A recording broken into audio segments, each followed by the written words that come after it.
накину, может подальше будет. Ручным топором, да. Это не просто гуня, это подготовка домой. Не часто, мало просто умеем видеть, не часто. Радужим все умеем обвести Знаешь, как-то...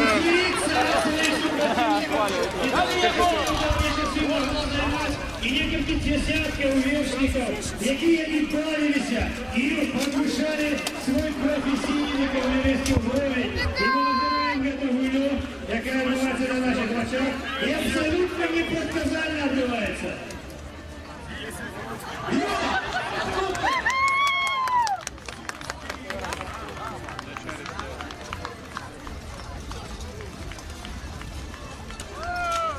Помню, это было на Друцке. Ты вообще, кстати, был на Друцке, знаешь? Когда вот мы стоим и должны были...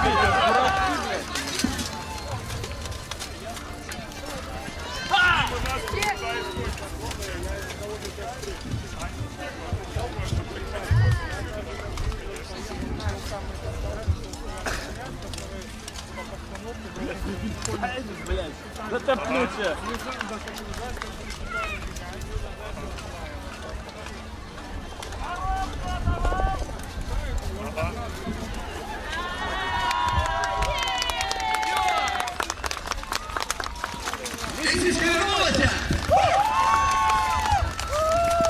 Прикольно такое, конечно.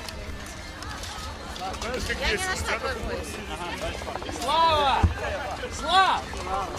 На, на цепи! На, повесь топор лучше на пояс. там они вообще реально помнят.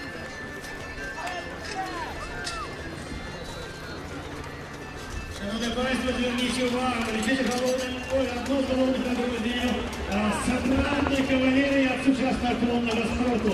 Ці хлопці працюють більшу частину, керують конем, тримаючи поводівку в одній руці.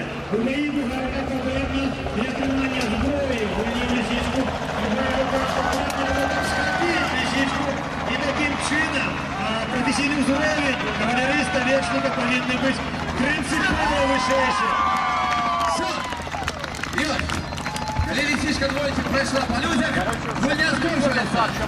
Шляхта идет, пировать на ней, на своих планетах, на чужих планетах нет идет. Хлопцы, домой, уши, круг!